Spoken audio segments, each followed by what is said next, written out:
This illustration deals with secondary circuits from the isolation transformer in accordance with NEC 411.6a as in apple through C as in car. Now the rule is still the same. You have the isolation transformer to the left, which we already talked about. We talked about that transformer was allowed to have one or more secondary circuits connected to it if it's rated for that, listed for that.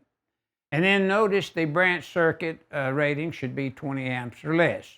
Now we've talked about these things. We've talked about the lamps and so forth. But now we need to talk about the secondary circuits. So in the call-out information, right below the lighting units, we have secondary circuits as our title head, shall not be grounded. That's very important because once you ground them, you put the system in a hazardous condition to the user. The second bullet states, shall not have an isolation, an isolation transformer.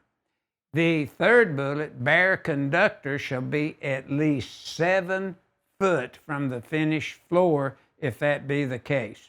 You have a 7 foot high requirement here.